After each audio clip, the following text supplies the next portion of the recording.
ഞാനൊരിടത്തൊരു കോൺഫറൻസിൽ പ്രസംഗിക്കുകയാണ്. അപ്പോൾ എനിക്കങ്ങ് ഭയങ്കര അത്ഭുതം തോന്നിയത്, ഒരു ആൻറ്റി ഉണ്ടെന്ന് പറഞ്ഞു, ഞങ്ങളുടെ കല്യാണം കഴിഞ്ഞിട്ട് 20-ലേറെ വർഷം. ഓയ്യോ. എന്നിട്ട് ആ സ്ത്രീ എന്നോട് പറയുന്നു, എൻ്റെ ഭർത്താവ് എന്നെ ഇന്ന് വരെ എടിയെന്ന് വിളിച്ചിട്ടില്ല. എനിക്കങ്ങ് അത്ഭുതം തോന്നി.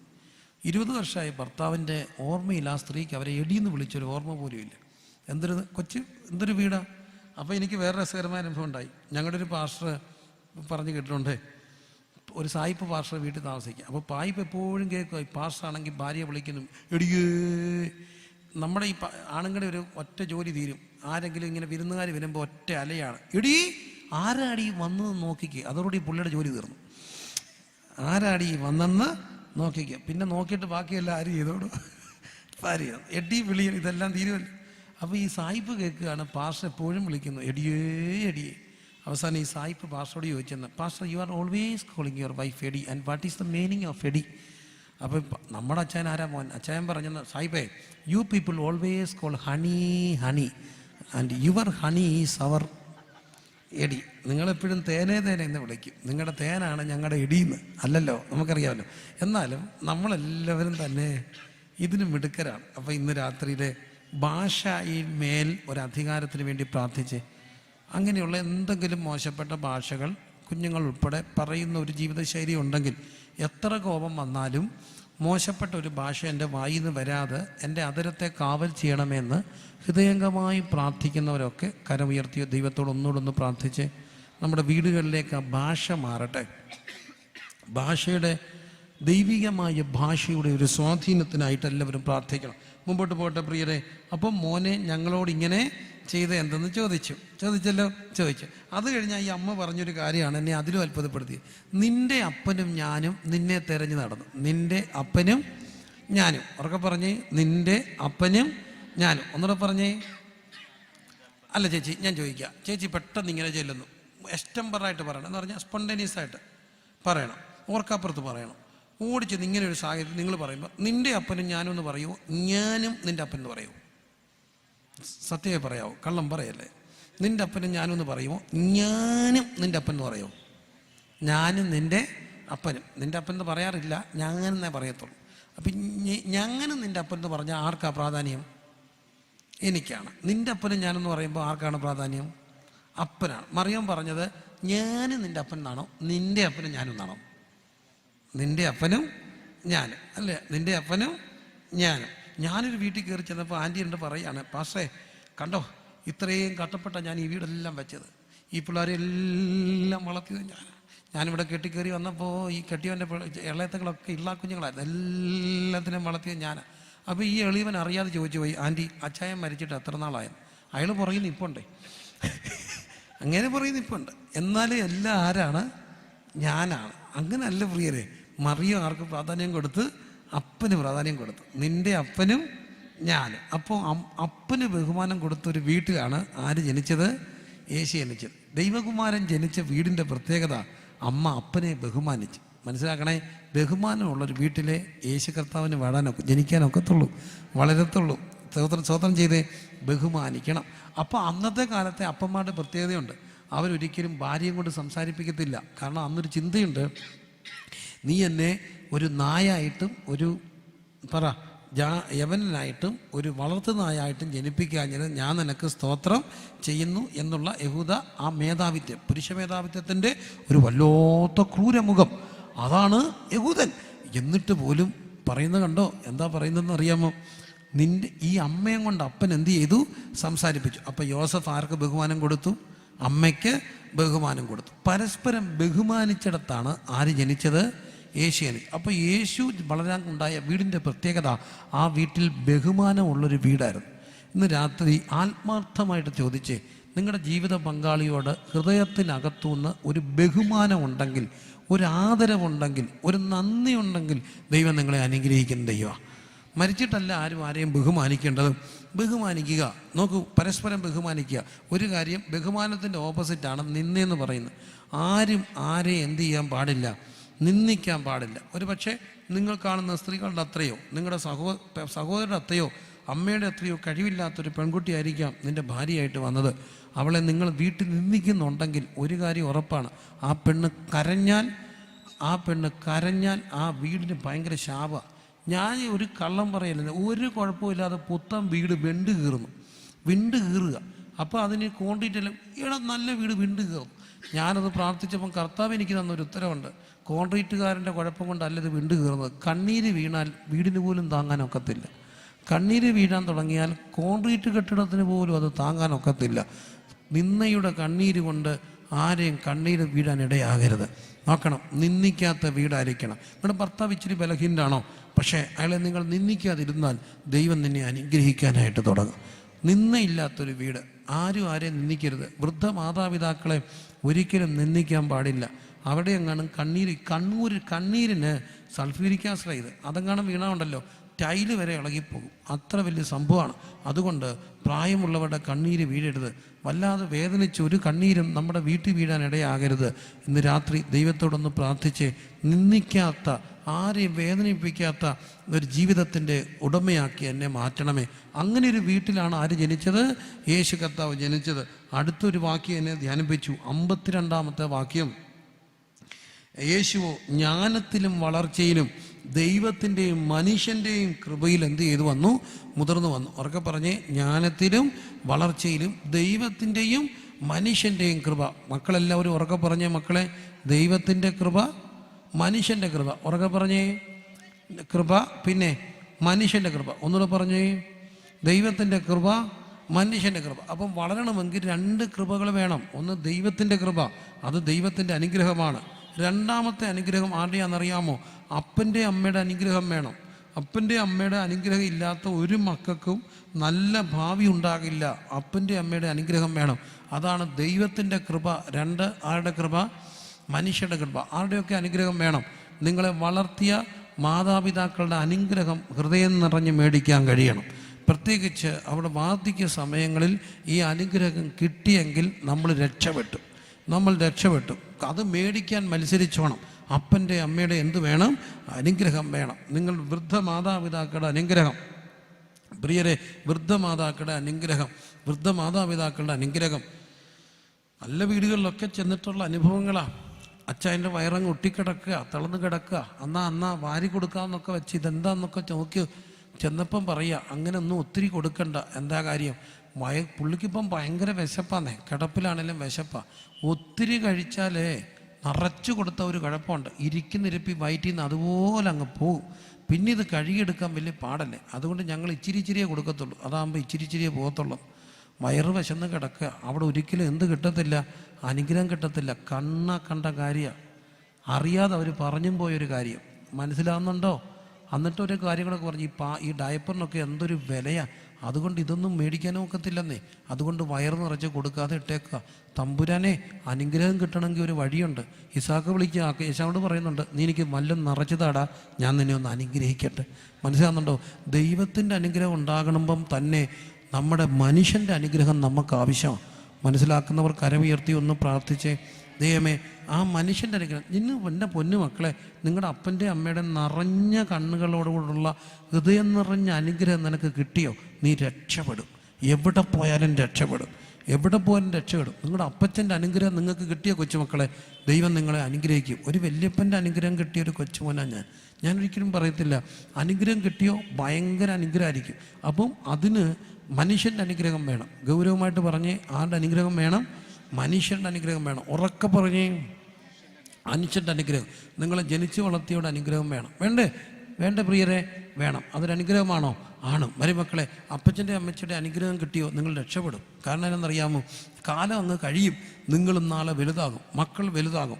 ഈ മക്കളിലൂടെ നിങ്ങൾ അനുഗ്രഹിക്കപ്പെടണമെങ്കിൽ നമ്മുടെ മേൽ സ്ഥായിയായൊരു അനുഗ്രഹം വേണം. അനുഗ്രഹം അത് ഞാൻ പഠിച്ച ഒരു വലിയ ഗൗരവമായൊരു കാര്യമുണ്ട്. ജീവിതം പഠിപ്പിച്ച ഒരു പാഠം. ആ പാഠം ഇതാണ്: എൻ്റെ പൊന്നു മക്കളെ, മണ്ണ് തെറിപ്പിക്കില്ലടാ, നിനക്ക് അലർജി ഉണ്ടാകും. എൻ്റെ മക്കളെ, മണ്ണിട്ട് തെറിപ്പിക്കില്ല മക്കളെ, ആ കാലെല്ലാം അഴുക്കായി. പറഞ്ഞിട്ട് കാര്യമില്ല, പൈതൽ വളർന്നു. ഞാനെന്നറിഞ്ഞു മക്കളെ, നിങ്ങളുടെ സ്വഭാവം കൊണ്ട്. പക്ഷെ അതുകൊണ്ട് അടുത്തിരിക്കുന്ന ആ ചേട്ടനക്ക് ദേഹത്തോട്ടാണ് തെറിക്കുന്നത് കേട്ടോ. എൻ്റെ ചക്കരക്കൊട്ടന്മാരല്ലേ, കാലടങ്ങിയിരിക്കത്തില്ലടാ, എന്തോ ചെയ്യാൻ. അടങ്ങിയിരിക്കുക, കാലെന്ന് പ്രാർത്ഥിച്ചാൽ അതൊക്കെ അടങ്ങിയിരുന്നു പോയെങ്കിൽ എന്തൊരു ദോഷമാണ്.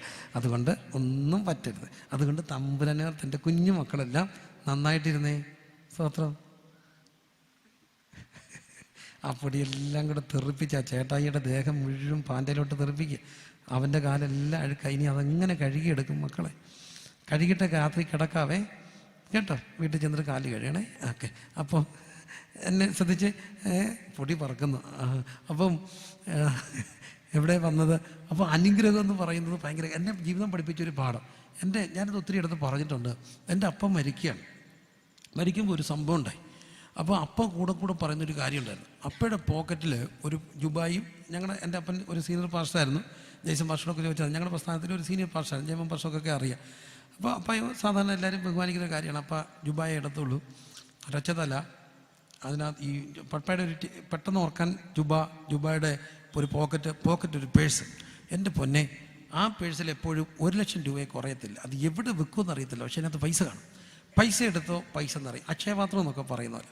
അപ്പം നിവൃത്തികേടെന്നൊക്കെ അപ്പോഴും 500 രൂപ ചോദിച്ചാൽ അപ്പോൾ പറയും അവിടെ പൈസ തരാം. പക്ഷേ ഒരു കാര്യം, ഇതെങ്ങനെ നിറഞ്ഞിരിക്കുന്നോട് അറിയണം. നിൻ്റെയൊന്നും പോക്കറ്റിൽ പൈസ ഇല്ലാത്ത എന്തുകൊണ്ടാണ്? എൻ്റെ പോക്കറ്റിൽ പൈസ എന്തുകൊണ്ടാണ്? അപ്പം പറഞ്ഞു. അപ്പം മിലിറ്ററിയിൽ നിന്ന് വന്നിട്ട് ആ സമയത്ത് അപ്പയുടെ PF കിട്ടി. ആ PF കിട്ടിയ മുഴുവൻ പൈസയും ഒരു പുരുഷായുസിൻ്റെ അധ്വാനം. അന്നത്തെ കാലത്ത് 30,000 അതെനിക്കറിയില്ല ആ തുക. വർഷങ്ങൾക്ക് മുമ്പുള്ള സംഭവം. 68 എങ്ങാണ്ട് സംഭവം, 75 എങ്ങാണ്ട് സംഭവം. എനിവേ ആ പൈസ മുഴുവൻ കൊണ്ടുവന്ന് അപ്പച്ചൻ്റെ കയ്യിൽ കൊടുത്തിട്ട് കിടന്നുറങ്ങി. രാവിലെ ഒരിടത്ത് പോകണം, മൂത്ത പെങ്ങടെ വീട്ടിൽ പോകാൻ വേണ്ടി ഇറങ്ങി. അപ്പ പോകാൻ നിൽക്കുക. അപ്പം അപ്പച്ചൻ ചോദിച്ചു, ഇവനെന്താണ് ഈ പോകാൻ നിൽക്കുന്നതിൻ്റെ? അമ്മയോട് ചോദിച്ചു, നേരത്തെ പോകാൻ പറ. അപ്പോൾ അമ്മ പറഞ്ഞു, പോകാത്തതിനൊരു കാരണമുണ്ട്, അപ്പയുടെ കൈ പൈസ ഇല്ലാത്തതുകൊണ്ടാണ് പോകാഞ്ഞ്. അപ്പോൾ അപ്പച്ചൻ ചോദിച്ചു, ഇത് തന്നെടാ ഇവൻ്റെ പൈസ ഇല്ല, ഒരു ആയുസ് മുഴുവൻ അധ്വാനിച്ചിട്ട് വന്നവൻ്റെ 10 പൈസ ഇല്ലായി, എന്തിടാ പൈസ ഇല്ലേ? അണ്ണാ അപ്പ പറഞ്ഞു, ഇല്ല ചായ, അതെന്നാ പൈസ മുഴുവൻ ഞാൻ അപ്പച്ചൻ്റെ തന്നിട്ടാണ് കിടന്നത്, അതുകൊണ്ട് ഇനി എൻ്റെ പൈസ ഇല്ലെന്ന് പറഞ്ഞു. എൻ്റെ അപ്പച്ചൻ്റെ ചങ്ക് പൊട്ടി. അപ്പച്ചൻ വെല്ലുവായി കരഞ്ഞിട്ട് ഒരു പേഴ്സ് എടുത്ത് കൊടുത്തിട്ട് പറഞ്ഞു, നിൻ്റെ ജീവകാലത്ത് ഇതിനകത്തൊന്നും പൈസ കുറയത്തില്ലെന്ന് പറഞ്ഞു. അക്ഷരാർത്ഥത്തിൽ സംഭവിച്ചു. ആ പേഴ്സിൽ ജീവകാലത്ത് പൈസ കുറഞ്ഞിട്ടില്ല.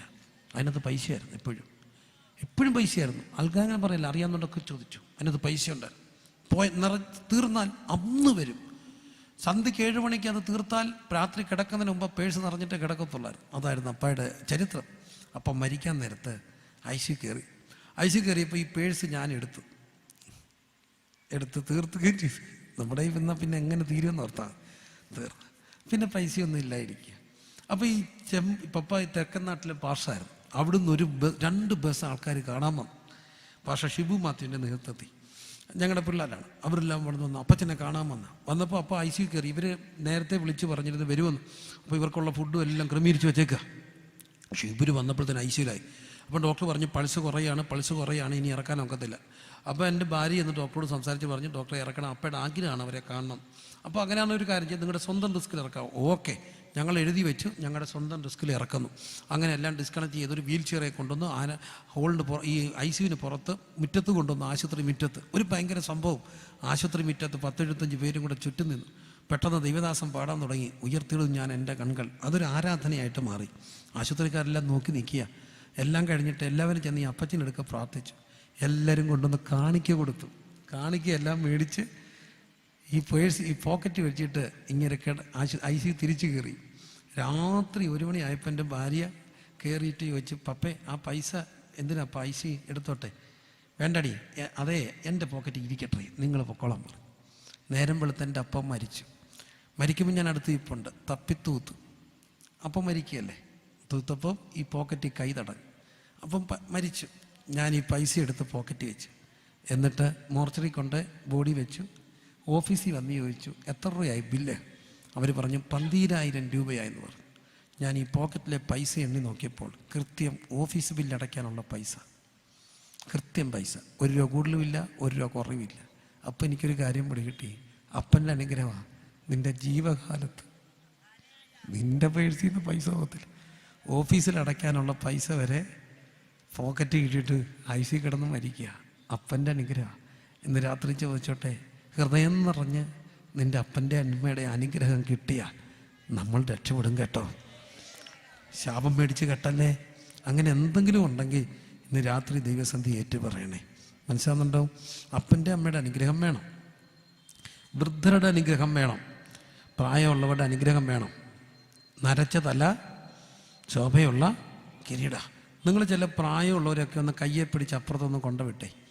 വണ്ടി ഒന്ന് ക്രോസ് ചെയ്യുമ്പോൾ അപ്പം നിങ്ങൾ ചോദിക്കും ഇതാണോ പ്രസംഗിക്കുന്നത്? ഞാൻ ഇതെല്ലാവരും പ്രസംഗിക്കത്തില്ലായിരിക്കും. അപ്പോൾ എനിക്ക് ഹൃദയം നിറഞ്ഞ് തോന്നിയിട്ടുണ്ട്. ഞാനൊരു ദൈവദാസനെ ഒരു യോഗം കഴിഞ്ഞ് നിൽക്കുകയാണ്. ആ പഴയൊരു അപ്പച്ചൻ, പക്ഷേ ഇപ്പോഴത്തെ ചെറുപ്പക്കാരെല്ലാം ഓടിപ്പോയി, ആരും ശ്രദ്ധിക്കുന്നില്ല. ഈ സ്റ്റേജിൽ നിന്ന് അപ്പച്ചനെ ഞാൻ കയ്യെ പിടിച്ച് കൊണ്ടുവന്ന് വണ്ടിയെ കയറ്റി വിട്ടു.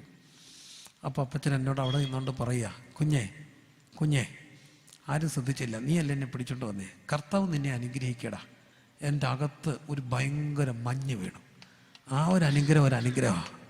വൃദ്ധൻ്റെ അനുഗ്രഹം കിട്ടിയാൽ നമ്മൾ രക്ഷപ്പെട്ടു. പക്ഷെ വൃദ്ധൻ്റെ കണ്ണീര് വീഴരുത്. പഠിപ്പിച്ച സാറുമാരെ ഒരിക്കലും അവിടെ കണ്ണീര് വീഴാൻ ഇടയാകരുത്. സർവോപരി നിങ്ങൾ ഓർക്കേണ്ട ഒരു കാര്യമുണ്ട്, നിങ്ങളെ വളർത്തിയ, നിങ്ങൾക്ക് വേണ്ടി പ്രാർത്ഥിച്ച ദൈവദാസന്മാരുടെ കണ്ണീര് വീഴാതെ പ്രാർത്ഥിക്കണം. അതിന് പകരം അവരുടെ അനുഗ്രഹം മേടിച്ചാൽ അത് വലിയൊരു അനുഗ്രഹമായിരിക്കും. കരമുയർത്തി ദൈവത്തിനൊന്ന് സ്തോത്രം ചെയ്തേ. നിങ്ങൾ പ്രാർത്ഥിക്കുന്ന അപ്പം നിങ്ങൾ ഓർക്കും ഈ ദൈവദാസന്മാരെന്നൊക്കെ പറഞ്ഞാൽ എന്താണ്? അതുകൊണ്ടാണ് എബ്രായർക്ക് എഴുതിയ ലേഖനം 13-ാം അധ്യായത്തിൽ പറയുന്നുണ്ട്, നിങ്ങളെ നടത്തിയവരെ എന്ത് ചെയ്യണം? ഓർക്കണം. അതിൻ്റെ 13-ാം അധ്യായം തുടർന്ന് പോകുമ്പോൾ 17-ാമത്തെ വാക്യത്തിലേക്ക് വരുമ്പം കാണുന്നുണ്ട്, നിങ്ങളെ നടത്തുന്നവരെ അനുസരിച്ച് അവർക്ക് എന്ത് ചെയ്യണം? കീഴ്പ്പെട്ടിരിക്കണം. അവർ നിങ്ങളുടെ ആത്മാക്കൾക്ക് വേണ്ടി ജാഗരിച്ചിരിക്കുന്നു. അത് അവർ ഞരങ്ങിക്കൊണ്ടല്ല, സന്തോഷത്തോടെ ചെയ്യുവാൻ ഇടവരുത്തണം. അല്ല ഞാൻ നിങ്ങൾക്ക് എന്തല്ല നന്നല്ല. ഈ വാക്കെന്നെ വാദിപ്പിച്ചു. അവർ ഞരങ്ങിക്കൊണ്ട് ചെയ്യരുത്. പിന്നെ എന്ത് ചെയ്യണം? ഒരിക്കലും ദൈവദാസന്മാരുടെ കണ്ണീര് വീഴരുത്. ചിലപ്പം നമുക്ക് ഭയങ്കര മിടുക്കൊക്കെ കൂടുമ്പോൾ, ഞാൻ ഒരു പ്രസ്ഥാനത്തിൽ വളർന്നവനാണ്. ഒരു പക്ഷേ 5 വൻകരെ പോയി ഞാൻ പ്രസംഗിച്ചാലും ഞാൻ പഠിക്കുകയും ഞാൻ മനസ്സിലാക്കുകയും ചെയ്യുന്ന ഒരു കാര്യമുണ്ട്, ഞാൻ എൻ്റെ ലോക്കൽ സഭയുടെ പാസ്റ്ററെക്കാട്ടിയും വലിയവനല്ല.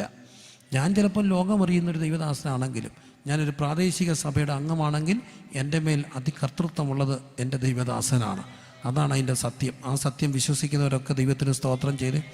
അപ്പം നോക്കുക, നിങ്ങളെ നടത്തുന്നവർ അവർ നിങ്ങളുടെ ആത്മാക്കൾക്ക് വേണ്ടി എന്ത് ചെയ്തിരിക്കുന്നു? ജാഗരിച്ചിരിക്കുന്നു. അത് അവരൊരിക്കലും എങ്ങനെ ചെയ്യാൻ പാടില്ല? ഞരങ്ങാൻ പാടില്ല. ഉറക്കെ പറഞ്ഞേ, ഞരങ്ങാൻ പാടില്ല. എന്തുകൊണ്ടാണ് ഞാനിങ്ങനെ പറയുന്നത്? ഞരങ്ങാൻ പാടില്ല. ഞാൻ ഈ യാത്രകളിൽ ഒത്തിരി സ്ഥലങ്ങളിൽ താമസിച്ചു. പ്രായമുള്ള ദൈവദാസന്മാർ താമസിക്കുന്ന പാസ്റ്റേജുകളിൽ താമസിക്കുമ്പോൾ പാതിരാത്രികളിലൊക്കെ കരച്ചിൽ കേട്ട് ഞാൻ ഉണർന്നിട്ടുണ്ട്. എന്താ ശബ്ദം? അടുത്ത മുറിയിൽ നിന്ന് തേങ്ങൽ ഉയരുന്ന കാണാം. യാമങ്ങളിൽ എഴുന്നേറ്റിട്ട് തൻ്റെ സഭയിലുള്ള ഓരോ കുടുംബങ്ങളെയും കുഞ്ഞുങ്ങളെയും പേര് പറഞ്ഞ് പ്രാർത്ഥിക്കുന്ന കർത്തദാസന്മാർ. അപ്പം നിങ്ങൾ പറയും, പാസ്റ്റർമാരെല്ലാവരും കൈ നനയാതെ മീൻ പിടിക്കുന്നവരാ. അല്ല പ്രിയരെ, ആരെക്കാട്ടിലും കൂടുതൽ ഞങ്ങൾ അധ്വാനിക്കുന്നവരാ. എനിക്ക് ഈ യോശുവയുടെയൊക്കെ പുസ്തകത്തിലെ ഒരു വാക്യമില്ലേ, പെട്ടകം എടുത്തുകൊണ്ട് പുരോഹിതന്മാർ വരുന്നു, അവരുടെ കാല് വെള്ളത്തിൽ ചവിട്ടിയുള്ള യോർദാൻ രണ്ടായിട്ട് പിരിഞ്ഞു. അപ്പം നമുക്കൊരു അത്ഭുതം തോന്നും. അയ്യോ, ഞാനിത് പ്രസംഗിക്കുമായിരുന്നു, യോർദാൻ പിരിഞ്ഞു, യേശുവിൻ്റെ നാമത്തിൽ ഇന്ന് രാത്രി പിരിയാൻ പോവുകയാണ്, നിൻ്റെ മുമ്പിരിക്കുന്ന യോർദാൻ സ്റ്റെപ്പ് എടുക്കൂ. പക്ഷെ എനിക്കിപ്പോൾ അത് പറയാൻ പേടിയാണ്. കാരണം ഈ പെട്ടകം എടുത്തുകൊണ്ട് വന്ന പുരോഹിതന്മാർ ആദ്യമായിട്ട് ഇറങ്ങുമ്പം യോർദാൻ കരകവിഞ്ഞ് എന്ത് ചെയ്യും? ഒഴുകും. കരകവിഞ്ഞൊഴുകുന്ന ആറ്റിറങ്ങാനൊക്കത്തില്ലേ? പമ്പയാറ്റിൽ ഇപ്പോഴും ഇറങ്ങാനൊക്കത്തില്ല. നിങ്ങൾക്കറിയാം, പമ്പയാറിൻ്റെ വെള്ളം കുറഞ്ഞു. കാരണം എവിടെയാണ് ഈ ചള്ള കിടക്കുന്ന അറിയത്തില്ല. അതാണ് പമ്പയാറിൻ്റെ പ്രശ്നം. അന്ന് രാത്രി വെള്ളത്തിൽ പോയ ഒരു സഹോദരനെ ഇന്ന് വരെ കിട്ടിയിട്ടില്ല. കാരണം ആറിൻ്റെ ഗതി മാറി, ആറിൻ്റെ സ്വഭാവം മാറി. പണ്ട് എത്ര പോയാലും 3-ാം ദിവസം അല്ലെങ്കിൽ കണക്കുണ്ട്, 5-ാം ദിവസം അങ്ങേയറ്റ 7-ാം ദിവസം പൊങ്ങിയിരിക്കും. 3, 5, 7 ഒറ്റസംഖ്യയുടെ കണക്കാണ് പഴമക്കാർ പറയുന്നത്. പക്ഷേ ഇന്ന് ഇതെല്ലാം പ്രതീക്ഷയും കളന്നിട്ടും പൊങ്ങിയില്ല. ചള്ളക്കകത്ത് പൊന്തിയതായിരിക്കാം. അതും എവിടെയാണ് ചള്ളയെന്നറിയത്തില്ല. പക്ഷേ ഇവർക്ക് ഇറങ്ങാതിരിക്കാൻ ഒക്കത്തില്ല. ആദ്യമായിട്ട് ഈ പുരോഹിതന്മാർ ഇറങ്ങുമ്പോൾ ഉറപ്പുണ്ടോ ഇത് 2ആയിട്ട് മാറുമെന്ന്? ഇല്ല, 2ഉം കൽപ്പിച്ച് ഇറങ്ങി. കാരണം ഇത്രയും ജനത്തിന് വേറെ വഴിയില്ല. പുരോഹിതനെ ഇറങ്ങി. അപ്പം ഞാൻ പറയും, തിരിഞ്ഞു നോക്കി കാണും, കൊച്ച് അപ്പയുടെ പോ അപ്പേ. ഇനിയും ഒന്നുകൂടെ വിളി കേട്ട് തിരിഞ്ഞു നോക്കിയാൽ പെട്ടകം കിട്ടിയിട്ട് അതിൻ്റെ പുറകെ പോകും. അതുകൊണ്ട് കണ്ടും പൂട്ടി പാസ്റ്റർ ഒരു ഇറങ്ങിക്കഴിഞ്ഞപ്പം എല്ലാവരും അക്കരെ കയറിയപ്പോഴും ഒരാൾ നടുക്ക് നിൽപ്പുണ്ട്. ആരാ? പുരോഹിതൻ. പിന്നെ എവിടെ നിന്നു എന്നാണ് വായിക്കുന്നത്? പെട്ടകം എടുത്തോണ്ട് എവിടെ നിന്നു? നടുക്ക് നിന്നു. എല്ലാവരും അക്കരെ കയറാൻ വേണ്ടി. എല്ലാവരും അക്കരെ കയറിയപ്പോഴും ഒരാൾ നടുക്ക് നിൽക്കുക. അക്കരെ കയറിയില്ലേ? അക്കരെ കയറി കഴിഞ്ഞപ്പം ഞാൻ പറയട്ടെ, ലക്ഷക്കണക്കിന് ആൾക്കാരാ. എല്ലാവരും ചെന്ന് പിന്നെ ടെൻ്റ് അടിക്കുക. അന്നത്തെ കാലം നൊമാഡ്സ് അല്ലേ, ഇങ്ങനെ യാത്ര ചെയ്യുക. അപ്പോൾ അവരെന്ത് ചെയ്തു? പ്രയാണം ചെയ്യുന്നവർ അവർ ടെൻ്റൊക്കെ വെടിച്ച് കാണും, കിടക്കാൻ തുടങ്ങി കാണും. കുടുംബമായിട്ട് കഞ്ഞിയൊക്കെ വെക്കുന്നു, കിടക്കാൻ തുടങ്ങുന്നു. അപ്പം ഭാര്യ മക്കളെ ഉറക്കി കാണും. അമ്മ എന്നിട്ട് അച്ചാണ്ടെന്ന് പറഞ്ഞു, മനുഷ്യ വന്ന് കിടക്ക്. അപ്പം അവരുറങ്ങാൻ പോവുക, വിളക്കൊക്കെ അണയ്ക്കുന്നു, കിടക്കാൻ പോകുന്നു. അപ്പം കൊച്ചൊരു ചോദ്യം ചോദിച്ചു, മമ്മി മമ്മി മമ്മി പാർശ്വങ്ങൾ എന്ത് ചെയ്യും മമ്മി? അപ്പം മമ്മി പറഞ്ഞു, മോനി കിടക്കാൻ നേരത്ത് ആവശ്യമില്ലാത്ത കാര്യങ്ങളൊന്നും ചിന്തിക്കാതെ ബാബു. കൊച്ചെല്ലാവരും ഉറങ്ങി, എല്ലാവരും ഉറങ്ങി. പക്ഷെ ഒറ്റ വീടിന് ഉറങ്ങാൻ ഒക്കുന്നില്ല. ഏത് വീടിനാ? പുരോഹിതൻ്റെ വീട്. എന്താ കാര്യം? ഇങ്ങനെ കയറാതെ അവർക്ക് ഉറങ്ങാനൊക്കോ? ആ വിളക്ക് അണയണമെങ്കിൽ ഇനിയും കുറേ നേരം കൂടെ എടുക്കും. അപ്പം ദേശം അറിയേണ്ട ഒരു കാര്യമുണ്ട്. നിങ്ങൾക്ക് ഈ പാസന്മാരെ നിന്നയായിരിക്കാം, പക്ഷെ ഞങ്ങൾ വിളക്കണയാൻ താമസിക്കുന്നവരാ. ഞങ്ങൾ പ്രാർത്ഥിക്കും. ഞങ്ങൾ ചെമ്പഴന്തിയിലാണ് ശുശ്രൂഷിക്കുന്നതെങ്കിൽ ഈ ഗ്രാമത്തിന് വേണ്ടി പ്രാർത്ഥിക്കുന്നവരായിരിക്കും ദൈവദാസന്മാർ. പ്രിയരെ, കല്ലെറിയാൻ വരുന്നതിന് മുമ്പ്, കൈ നനയാതെ മീൻ പിടിക്കുന്നവരെന്ന് പറയുന്നതിന് മുമ്പ്, അടിക്കാൻ കൈ നോക്കുന്നതിന് മുമ്പ്, ജാതിമത ഭേദമന്യേ എവിടെയാണോ അവിടെയുള്ള ഓരോ വീടുകൾക്ക് വേണ്ടിയും പ്രാർത്ഥിക്കുന്ന കൂട്ടരാണ് ദൈവദാസന്മാർ. അങ്ങനെ അല്ലാത്ത കുറേ പേര് കാണുമായിരിക്കാം, ഇല്ലെന്ന് ഞാൻ പറയുന്നില്ല. പക്ഷേ എൻ്റെ അനുഭവത്തിൽ ഞാൻ പറയാം, അതൊരു മൈനോരിറ്റിയാണ്. ഭൂരിപക്ഷം പേരും കഴിച്ചിട്ട് കിടക്കുന്നവരല്ല. അവർ പലരും ഉപവസിക്കുന്നവരാ. അവർ ദേശത്തിന് വേണ്ടിയും ഓരോ കുടുംബങ്ങൾക്ക് വേണ്ടിയും ജാഗരിക്കുന്നവരാ. ഇന്ന് രാത്രി നിങ്ങൾക്ക് വേണ്ടി ജാഗരിച്ചിട്ടുള്ള നിങ്ങളുടെ ദൈവദാസൻ്റെ അനുഗ്രഹം ഹൃദയം നിറഞ്ഞ് നിങ്ങൾക്ക് കിട്ടിയ നിങ്ങളുടെ കുടുംബങ്ങളിൽ ഭയങ്കര അനുഗ്രഹം ഉണ്ടാകും. രാത്രി മനസ്സിലാകുന്നവരൊക്കെ ദൈവത്തോടൊന്ന് പ്രാർത്ഥിച്ച് എല്ലാവരും പ്രാർത്ഥിച്ച്, കർത്താവേ എല്ലാവരുടെയും അനുഗ്രഹങ്ങളാൽ ഈ ഒരു CSI പള്ളിയുടെ അടുത്തല്ലേ പട്ടക്കാരൊക്കെ ഉള്ള വീട്. പക്ഷെ പട്ടക്കാരുടെ ആണെങ്കിലും പള്ളിക്കാരെ ശാപം മേടിച്ച് വെക്കരുതേ. എന്താ കാര്യം? അവരുടെ അനുഗ്രഹ കർത്തൃത്വത്തിൻ്റെ കീഴിൽ നമ്മളായിരിക്കുമ്പോൾ, ഞാനൊരു പൗരോഹിത്യ മേധാവിത്വം ഇന്നുകൊണ്ട് പറയുന്നതല്ല, പക്ഷേ അതൊരു പരമമായ യാഥാർത്ഥ്യമാണ്. ഇന്ന് രാത്രി നിൻ്റെ മേൽ എന്തെങ്കിലും അനുഗ്രഹങ്ങളുണ്ടെങ്കിൽ സ്തോത്രം. പക്ഷേ തിരിച്ച് ഏതെങ്കിലും ദൈവദാസൻ്റെ ശാപം പിടിച്ച് നെഞ്ചു പൊട്ടിയൊരു വാക്ക് നിങ്ങളുടെ വീട്ടിൽ കിടപ്പുണ്ടെങ്കിൽ, അങ്ങനെ മരിച്ചിട്ടില്ലെങ്കിൽ പോയി ഏറ്റു പറഞ്ഞോണം. അങ്ങനെ മരിച്ചിട്ടില്ലെങ്കിൽ പോയി ഏറ്റു പറയണം. മനസ്സിലാകുന്നുണ്ടോ? അങ്ങനെ മരിച്ചിട്ടില്ലെങ്കിൽ ഏറ്റു പറയണം. മരിച്ചു പോയെങ്കിൽ ദൈവത്തോട് ഏറ്റു പറഞ്ഞ് കരുണയും ക്ഷമയും പ്രാപിക്കണം. സത്യമാണ് നിങ്ങൾ പറയുന്നത്, ഞങ്ങൾക്കത് മനസ്സിലായി ഭാഷയെന്ന്. ആമേൻ പറയാൻ ഒക്കുന്നവർ ഒന്ന് ആമേൻ പറയാമോ? ഇത് പറഞ്ഞത് സത്യമാണ്. ആമേൻ പറയാൻ എനിക്കത് സത്യമായിട്ട് തോന്നുന്നു. അത് സത്യമായൊരു കാര്യം, ആ അനുഗ്രഹം ഒരു അനുഗ്രഹമാണ് എന്ന് വിശ്വസിക്കുന്നവർ കരമുയർത്തി ഒരു അമ്മയും പറഞ്ഞ് നോക്കൂ. ദൈവദാസന്മാരുടെ അനുഗ്രഹം. അപ്പം 2 അനുഗ്രഹങ്ങൾ നമുക്ക് വേണം. ഒന്ന് ദൈവത്തിൻ്റെ അനുഗ്രഹം വേണം, മറ്റൊന്ന് മനുഷ്യൻ്റെ അനുഗ്രഹം വേണം. അങ്ങനെ ഒരു പ്രാർത്ഥനാ അന്തരീക്ഷത്തിലാണ് ആര് വളരുന്നത്? കർത്താവ് വളരുന്നത്. ഇത്രയപ്പോൾ ഒന്ന് റിപ്പീറ്റ് ചെയ്യാൻ പറയാം. നോക്കൂ, അവർ ആരെയും കുറ്റം പുറത്ത് പറയാത്ത വീട്. നിൻ്റെ പങ്കാളിയുടെ കുറ്റം നീ ആരോടെങ്കിലും പറഞ്ഞിട്ടുണ്ടെങ്കിൽ നിങ്ങളുടെ വീട്ടിലൊരു ദോഷം ഉണ്ടാകും. നിങ്ങളുടെ പങ്കാളികളുടെ കുറ്റം പറയരുത്. നിങ്ങളുടെ വീടിൻ്റെ കുറ്റം നിങ്ങൾ ആരോടും പറയരുത്. നിങ്ങൾക്ക് കുറ്റമില്ലാത്ത വീടുണ്ടോ? ഇല്ല. പിന്നെ എടുത്ത വായിൽ അടിച്ച് പറയരുത്. എനിക്കൊരു വലിയ ചിന്ത വേദപുസ്തകത്തിന് കിട്ടി. ഇതാണ് യാക്കോബിൻ്റെ അനുഭവമാണ്. യാക്കോബ് അറിയാമല്ലോ, ആരാണ്? അബ്രഹാം, ഇസ്ഹാക്ക്, യാക്കോബ്. ക്രൈസ്തവർക്ക് എല്ലാവർക്കും ആരെ അറിയാം? യാക്കോബ്. ഈ യാക്കോബിൻ്റെ കല്യാണമൊക്കെ കഴിഞ്ഞു. ആരുടെ വീട്ടിൽ വെച്ചാൽ? ലാബാൻ്റെ വീട്ടിൽ വെച്ച്. അങ്ങനെ യാക്കോബ് പോയിട്ട് ഓടിപ്പോകുന്നു. ചരിത്രം ഒന്നും എല്ലാം അറിയാമെന്ന്. ലാബാൻ്റെ വീട്ടിൽ ചെന്നു. ഈ ലാബാൻ്റെ വീട്ടിൽ ചെന്നപ്പോൾ രസമുണ്ടായി. അവിടെ അവൻ ഈ കിണറ്റിൻകര വെച്ചൊരു പെണ്ണിനെ കണ്ടു. അവിടെ പേരെന്താ? സുന്ദരി ഒരു കൊച്ചായിരുന്നു. അമ്മാച്ചൻ്റെ മോളാ. അവിടെ പേരെന്നാ? റാഹേലിനെ കണ്ടു. അങ്ങനെ ലാബാൻ ചോദിച്ചു, നീ വെറുതെ അധ്വാനിക്കണ്ട, നിനക്ക് എന്തോ വേണം? അന്നേരം തൊട്ട് മനസ്സിരുന്ന പെണ്ണിൻ്റെ പേര് പറഞ്ഞു. അവിടെ പേരെന്താ?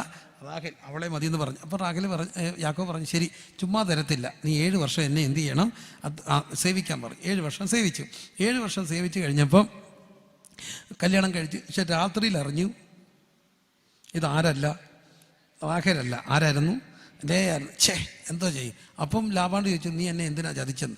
പക്ഷേ ചതിച്ചതിനൊരു കാര്യമുണ്ട്. അതിൻ്റെ 2-3 അധ്യായം മുമ്പ് അവൻ അപ്പൻ്റെ അടുക്ക ചെന്ന് പറഞ്ഞു, നീ ഏശാവാണോ? ഞാൻ ഏശാവ് തന്നെ. ഈ കണ്ണുപൊട്ടനായ അപ്പനെ ആര് ചതിച്ചു? യാക്കോബ് ചോദിച്ചു. പൊട്ടനെ ചട്ടൻ ചതിച്ച ചട്ടനെ ദൈവം ചതിക്കും, അങ്ങനല്ലേ? അത് കിട്ടിയില്ലേ? കിട്ടി. അപ്പനെ ചതിച്ചു. അപ്പനെ ചതിച്ചവനെ ആര് ചതിച്ചു? അമ്മായിപ്പൻ ചതിച്ചു. നിങ്ങളുടെ അമ്മായിപ്പന് പിണക്കാണെങ്കിൽ നിങ്ങളുടെ അപ്പനെ ചതിച്ചത് കൊണ്ടാണ് നിങ്ങളുടെ അമ്മായിപ്പൻ നിങ്ങളെ ചതിച്ചത്. അപ്പോൾ അമ്മായിപ്പൻ ചതിച്ചു. അമ്മായിപ്പൻ ചതിച്ചിട്ട് പറഞ്ഞിട്ട് കാര്യമില്ല, അപ്പനെ ചതിച്ചതല്ലേ? അമ്മായിപ്പൻ ചതിച്ചു. അപ്പോൾ അമ്മായിപ്പൻ ചതിച്ചപ്പോൾ പറഞ്ഞു, ഇനി എന്തോ ചെയ്യും? അപ്പം പറഞ്ഞു, ഒരു കാര്യം ചെയ്യും, തന്നേക്കാം. എത്ര വർഷം കൂടെ സേവിച്ചു? 7 വർഷം കൂടെ. അങ്ങനെ 7 വർഷം കൂടെ സേവിച്ചു. അപ്പോൾ 7 എത്രയായി? 14. ഷൂന്നാണ് ഈ സമയം പോകുന്നത്. കാരണം ഈ യാക്കോബിന് ആരെ ഇഷ്ടമായിരുന്നു? റാഹേലിനെ. നിങ്ങൾക്ക് നിങ്ങളുടെ ഭാര്യയെ ഇഷ്ടമാണെങ്കിൽ നിങ്ങളിങ്ങനെ സമയം എണ്ണി ജീവിക്കത്തില്ല. കല്യാണം എന്ന് തീരും എൻ്റെ കഷ്ടം ഇന്നീ മണ്ണിലെന്ന് പാടുന്നവർക്ക് സ്നേഹം ഇല്ലാത്തതുകൊണ്ടാണ്. സ്നേഹം ഉണ്ടെങ്കിൽ ഈ ജീവിതം പോകുന്നത് അറിയത്തില്ല. അങ്ങനെ എന്നത് ഈ ഇന്നയോ എൻ്റെ കർത്താവെ എന്നെ അങ്ങ് എടുത്തോണേ എന്ന് പറയുന്നവർക്കൊന്നും സ്നേഹമില്ല. ഞങ്ങളൊക്കെ പ്രാർത്ഥിക്കുന്നത് ദീർഘായുസ്, ജീവിക്കാൻ കൊതി വേണം, ജീവിച്ച കൊതി തീരരുത്. സ്നേഹമുണ്ടോ ഈ ലോകവും മോശമൊന്നും അല്ല. അങ്ങേക്കര പോകരുന്നല്ല, അങ്ങേക്കര നമ്മുടെ കരയാണ്, അവിടെയാണ് നമ്മുടെ ആത്യന്തിക ലക്ഷ്യം. അപ്പോഴും സ്വന്തം ഭാര്യ സ്നേഹം ഉണ്ടെങ്കിൽ എന്ന് തീരും എൻ്റെ കഷ്ടം ഇന്നീ മണ്ണിലൊന്നും ജീവിക്കത്തില്ല. ഏത് കഷ്ടം ഉണ്ടെങ്കിൽ അവളോടൊപ്പം ജീവിച്ചാൽ എന്തൊരു സന്തോഷമാണ്. ആ കഷ്ടമെല്ലാം മറക്കത്തില്ലേ, അവിടെ ഒരു ധൈര്യമല്ലേ. പക്ഷേ എന്ത് കുറയും, സ്നേഹം കുറയുമ്പോൾ എണ്ണി എണ്ണി ജീവിക്കാൻ തുടങ്ങും. കല്യാണം കഴിച്ചിട്ട് 12 വർഷമായി, കർത്താവേ ജീവപര്യന്തം പോലും 12 ഉള്ളല്ലോ, അത് കഴിഞ്ഞിട്ടിരിക്കുകയാണല്ലോ. അങ്ങനൊന്നും പറയരുത്. എന്ത് ചെയ്യണം? സ്നേഹം 14 വർഷം ശൂന്ന് പോയി. 14 വർഷം ശൂന്ന് പോയി കഴിഞ്ഞപ്പം പിന്നെ കാലം മുമ്പോട്ട് പോയി, മക്കളൊക്കെ ഉണ്ടായി. ഈ മക്കളും റാഹേലും ലേവയും എല്ലാം ആയിട്ട് പോയി. അവിടെയാണ് വാക്കിൻ്റെ പ്രത്യേകത. തിരിച്ചു പോയി കഴിഞ്ഞ് ഈ റാഹേൽ ഒരു സൂത്രം എടുത്തുകൊണ്ട് പോയി. എന്തെടുത്തുകൊണ്ട് പോയത്? അപ്പൻ്റെ എന്തെടുത്തുകൊണ്ട് പോയി? ഗ്രഹമുമ്പ് എടുത്തുകൊണ്ട് പോയി. അപ്പോൾ ആര് പുറകെ വന്നു? ലാബാൻ പുറകെ വന്നു. അറിയാമല്ലോ ഈ സംഭവം. ലാബാൻ പുറകെ വന്നിട്ട് ചോദിച്ചു, ആരാണ് എൻ്റെ ഗ്രഹമുമ്പ് എടുത്തുകൊണ്ട് പോയത്? അപ്പോൾ അന്നത്തെ കാലഘട്ടത്തിൽ ഈ കുലദൈവങ്ങളുണ്ട്, അതാണ് ഐശ്വര്യം കൊടുക്കുക എന്നുള്ള വിശ്വാസം. തൻ്റെ ഐശ്വര്യം നഷ്ടപ്പെടും ഈ ബിംബങ്ങൾ ഈ ഗ്രഹബിംബങ്ങൾ പോയാൽ. അതുകൊണ്ട് ഇയാൾ പോടി വന്നിട്ട് അവരുടെ ഗ്രഹമുമ്പ് ആരാ എടുത്തെന്ന് ചോദിച്ചു. അപ്പോൾ യാക്കോബിന് ഇത് അറിയത്തില്ല ആരെടുത്തെന്ന്, റാഹേല് എടുത്തെന്ന്. എപ്പോഴും ഓർത്തണം, അച്ചായനോട് പറയാതെ ഒരു കാര്യം അടിച്ചു മാറ്റിയാൽ പോലും ആരോട് പറയണമായിരുന്നു? പോയിക്കൊണ്ട് പോയിക്കെങ്കിലും അച്ചായോട് പറഞ്ഞായിരുന്നു ഈ കുഴപ്പമുണ്ടാകത്തില്ലായിരുന്നു. അടിച്ചു മാറ്റിക്കൊണ്ട് പോയത് അച്ചായോട് പറഞ്ഞില്ല.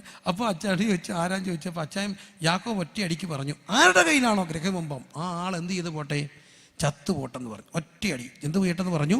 ചത്തുപോട്ടെന്ന് പറഞ്ഞു. ചത്തുപോട്ടെന്ന് ഈ ശരിക്കും റാഹേലിൻ്റെ കയ്യിലാണ് ഇതെന്ന് അറിഞ്ഞായിരുന്നെങ്കിൽ യാക്കോബ് പറയുമായിരുന്നു? ഇല്ല. ലേയുടെ കയ്യിലായിരുന്നെങ്കിൽ പറഞ്ഞേനെ, കാരണം അവൾ പൊക്കോട്ടെന്ന് പുള്ളിക്ക് ആഗ്രഹമാണ്. പക്ഷെ ഒരിക്കലും ആരാന്നേ പറയത്തില്ല, റാഹേലാന്നേ പറയത്തില്ല. എടുത്ത ഭായി പറഞ്ഞു അവൾ ചത്തുപോട്ടെന്ന് പറഞ്ഞു. 2-3 അധ്യായം മുമ്പോട്ട് പോയപ്പോൾ ഞാൻ ഒരു കാഴ്ച കണ്ടു. റാഹേൽ പ്രസവിച്ചു, ബെനോനി എന്ന് പേരിട്ടു. ഉടനെ ആര് ചത്തുപോയി? റാഹേൽ ചത്തുപോയി. ഈ റാഹേൽ ചത്തുപോകാൻ കാര്യം ആരുടെ വാക്കാ? യാക്കോവിൻ്റെ വാക്കാ. ഇതെന്നെ പഠിപ്പിച്ചൊരു കാര്യമാണ്. നമ്മുടെ വീട്ടിൽ എന്ത് പ്രശ്നം ഉണ്ടെങ്കിലും എൻ്റെ പൊന്നച്ചാച്ചന്മാരെ, ഞാൻ നിങ്ങളുടെ കയ്യേക്കാലെ പിടിച്ച് പറയുക, ഈ പെണ്ണുമ്പിള്ള ചത്തുപൊട്ടെന്ന് പറയരുത്. ഇവർ ചത്തുപോയാൽ നിങ്ങൾ എന്തോ ചെയ്യും? നിങ്ങൾ ചത്തു എന്ന് പറഞ്ഞാൽ ഇവർ തൊലഞ്ഞു പോട്ടെ അവളെന്ന് പറഞ്ഞാൽ അവൾ തങ്ങ് തൊലഞ്ഞു പോയാൽ നിങ്ങളെന്തോ ചെയ്യും? ഒരിക്കലും പ്രാർത്ഥിച്ചോണേ, ഭാര്യ ഇരുന്നിട്ട് ഭർത്താവ് പോയാൽ കുഴപ്പമൊന്നുമില്ല. പക്ഷേ ഭാര്യ പോയിട്ട് നമ്മളിരിക്കരുത്. വലിയ കാര്യം. ഞാൻ ഭാര്യ പോയിട്ട് നമ്മളിരുന്ന എന്തോ ചെയ്യും? എൻ്റെ ഭാര്യ 2 ദിവസം ആശുപത്രി കിടന്നു. അപ്പം ഞാൻ ഇളയ കൊച്ചിനെയും കൊണ്ട് യോഗത്തിന് പോയി. യോഗത്തിനിടയ്ക്ക് ഇവൻ എൻ്റെ അടുക്ക് വന്നിട്ട് പറഞ്ഞു, പപ്പ എനിക്ക് ടോയ്ലറ്റിൽ പോകണമെന്ന് പറഞ്ഞു. ഞാനെന്തോ ചെയ്യാനാ? അപ്പം ഞാൻ ഒരു പാട്ട് പാടി ഇവനെ കൊണ്ട് വന്നപ്പോൾ ഒരു അമ്മച്ചി പറഞ്ഞു, പാസ് കയറിപ്പോ, ഞങ്ങൾ വിടില്ലേ, ഞങ്ങൾ നോക്കിക്കോളാം എന്ന് പറഞ്ഞു. അവൻ പറഞ്ഞു, വേണ്ട, പണിയിരിക്കട്ടെ, ഞാൻ പപ്പ തന്നെ എന്നെ കൊണ്ടുപോയാൽ മതി എന്ന് പറഞ്ഞു. അന്ന് ഞാൻ പ്രാർത്ഥിച്ചു, കർത്താവേ അവൾ ചത്തുപോലെ. മനസ്സിലായില്ലേ? അപ്പോൾ ഇവർ ജീവിച്ചത്. എൻ്റെ അപ്പം ഭയങ്കര ധൈര്യശാലിയായിരുന്നു. കുഞ്ഞിനെ ഞങ്ങൾ കയ്യെ പിടിച്ച് പറഞ്ഞു, എൻ്റെ പൊന്നപ്പ പോലെ. അപ്പം എല്ലാവരും പോഴി എന്ന് പറഞ്ഞിട്ട് ധൈര്യമായിട്ട് പോയി അവിടെ ഇരുന്നു. ഇവിടെ വരികയാണ്. ഞാൻ കണ്ണിൽ കണ്ടൊരു കാഴ്ചയുണ്ട്. കാലും വെച്ചൊരു കൈക്കോടാലി എടുത്തു വെച്ച് അവിടെ ഇരുന്നു. ഈ വന്നവരാരും നോക്കി പോലും ഇല്ല. അപ്പോൾ ഇമ്മിണി ഊരാണോ ആ മനുഷ്യന്? ഭയങ്കര ഊര്. പക്ഷേ 2010 എൻ്റെ അമ്മ മരിച്ചു. അതിൽ പിന്നെ കട്ടിലെ ഒറ്റയ്ക്ക് കിടക്കാൻ പേടിയായിരുന്നു. അപ്പോൾ ഏത് മിടുക്ക് ആരാണ്? ഭാര്യയാണ്. ഇവർ തമ്മി എന്ന് അടിയുണ്ടാക്കി മാറിക്കിടക്കുമായിരുന്നു. പക്ഷേ ചത്തുപോയപ്പോൾ പിന്നെ കിടക്കാൻ പേടിയായിരുന്നു. അപ്പം എനിക്കൊരു കാര്യം പിടികിട്ടി, എല്ലാ ആണുങ്ങളുടെയും ബലം ആരാ? പെണ്ണുങ്ങളാണ്. അപ്പോൾ ഇതുങ്ങളെ നോക്കി പ്രാഗിയിട്ടുണ്ടെങ്കിൽ ഇന്ന് രാത്രി ദൈവത്തോട് ഏറ്റു പറയണം. രണ്ടാമത്തെ കാര്യം, എൻ്റെ പൊന്നു സൗകര്യമാരെ, നിങ്ങളുടെ ഭർത്താക്കന്മാരുടെ തല തെറിച്ച് പോട്ടെന്ന് പറഞ്ഞു പോയെങ്കിൽ അയാളുടെ തല തെറിച്ച് പോയാൽ നിങ്ങളെ പിള്ളേരിട്ട് വട്ടുതട്ടും. അങ്ങനെയുള്ളത് കൊണ്ട് അപ്പം നിങ്ങൾ എന്തെങ്കിലും പറഞ്ഞിട്ടുണ്ടെങ്കിൽ, നമ്മളെന്തെങ്കിലും പറഞ്ഞിട്ടുണ്ടെങ്കിൽ ഏറ്റു പറ. ഇനി മൂന്നാമത്തെ ഒരു കാര്യമുണ്ട്. ഈ പൗലോസ് കാരാഗ്രഹപ്രമാണം പറയുന്നൊരു വാക്കുണ്ട്, നീ നിനക്ക് തന്നെ എന്ത് ചെയ്യരുത്? ദോഷം ചെയ്യരുത്. ഇന്ന് രാത്രി പറയട്ടെ, നമ്മൾ ഈ വാക്കുകളുടെ ശക്തിയെക്കുറിച്ചൊക്കെ പഠിക്കുകയാണ്. നീ നിനക്കെതിരെ ദോഷം ചെയ്തിട്ടുണ്ടോ? എൻ്റെ കർത്താവേ, ഞാനങ്ങ് ഇല്ലാതായിപ്പോയാ എൻ്റെ ദൈവമേ സമാധാനമാകുമല്ലോ, ഞാനങ്ങ് ഇല്ലാതായിപ്പോയി. എന്നിട്ട് ഇല്ലാതാക്കാൻ ഇപ്പോൾ ഒരു അസുഖമൊക്കെ വന്ന് കയറിയേക്കുക. അപ്പം പറയാം, നാട്ടുകാർ കൂടോത്രം ചെയ്തിട്ടാണ് ഉണ്ടായത്. പ്രിയരെ, കൂടോത്രം ചെയ്തിട്ടൊന്നും അല്ല അസുഖം വന്നത്. അങ്ങനെ ആരും കൂടോത്രം ചെയ്യത്തില്ല. എന്നാ കാര്യം എന്നറിയാമോ? ലോക്കൽ കൂടോത്രക്കാരന് വരെ ചുമ്മാ ചെയ്യുമോ? 10,000 രൂപ കൊടുക്കണ്ടേ? അത്രയും കാശ് നിങ്ങൾക്ക് വേണ്ടി അവർ മുടക്കും നിങ്ങൾക്ക് തോന്നുന്നുണ്ടോ? ഇല്ല. പിന്നെ എന്തുകൊണ്ട് ഇതെല്ലാം ഉണ്ടായത്? ഈ വേണ്ടാത്ത ഇരുന്ന് പറയുന്നതുകൊണ്ടാണ് ഈ രോഗമൊക്കെ വരുന്നത്. ഈ ചില പിള്ളേർ പറയും, ഈ നശിച്ച വീട് അങ്ങ് പോയായിരുന്നെങ്കിൽ ആ വീടിൻ്റെ അതിൻ്റെ മൊത്തം വിള്ളല നോക്കിക്കോ. മൊത്തം വെള്ളമല്ല. ഇപ്പം മൊത്തം വെള്ളം താഴോട്ടിറങ്ങുക. എന്താ കാര്യം? പ്രാകുന്നോണ്ടാ. അനുഗ്രഹിച്ചതൊന്നും ഉണ്ടാകത്തില്ല. അപ്പോൾ ഒരു കാര്യം ഓർത്തോണേ, ഇന്ന് രാത്രി എന്തെങ്കിലും നിനക്കോ നിൻ്റെ പങ്കാളിക്കോ എതിരെ പറഞ്ഞിട്ടുണ്ടെങ്കിൽ കർത്താവിനോട് പ്രാർത്ഥിക്കണം. ദൈവമേ, എന്നെ സഹായിച്ച് എൻ്റെ വീട്ടിൽ നിന്ന് എൻ്റെ വായിലൂടെ വന്ന ദോഷങ്ങളിൽ നിന്ന് എന്നെ വിടിവിക്കണമെന്ന് നമ്മൾ ആത്മാർത്ഥമായിട്ട് പ്രാർത്ഥിക്കാൻ തയ്യാറായാൽ ദൈവത്തിൻ്റെ ഭയങ്കര ശക്തി, കഴുകൽ നമ്മുടെ വീടുകളിലേക്ക് വ്യാപരിക്കാൻ തുടങ്ങും. എല്ലാവരും ദൈവത്തോട് ഒരു നിമിഷം പ്രാർത്ഥിച്ച് വളരെ ഗൗരവമായി കർത്താവ് എന്നെ ഓർപ്പിച്ച പ്രധാനപ്പെട്ട കുടുംബ ചിന്തകളെ ഞാൻ നിങ്ങൾക്ക് പങ്കുവെച്ചുകൊണ്ട് ഒറ്റ വാക്ക്. അപ്പോൾ അങ്ങനെ ഒരു അന്തരീക്ഷത്തിലാണ് ആര് ജനിച്ചത്? യേശു കർത്താവ് ജനിച്ചത്. നോക്കൂ, ഒന്നുകൂടെ പെട്ടെന്ന് പറയാം. ആരാധന മുടക്കാത്ത വീട്, വചനം ധ്യാനിക്കുന്ന വീട്, ദൈവഗീതത്തിന് സമർപ്പിച്ച വീട്, അയൽബന്ധമുള്ള വീട്, എത്ര പ്രകോപനം ഉണ്ടായാലും മോശപ്പെട്ട ഒരു വാക്ക് പറയാത്ത വീട്. അടുത്തത് പരസ്പരം ബഹുമാനിച്ച ഒരു വീട്, സർവോപരി പ്രിയമുള്ളവരുടെ മനുഷ്യൻ്റെ അനുഗ്രഹം പ്രാപിച്ച ഒരു വീട്. അങ്ങനെ ഒരു വീട്ടിലാണ് ആര് ജനിക്കുന്നത്? യേശു കർത്താവ് ജനിക്കുന്നത്. ഇന്ന് രാത്രി ആ അനുഗ്രഹങ്ങൾ പ്രാപിക്കുക.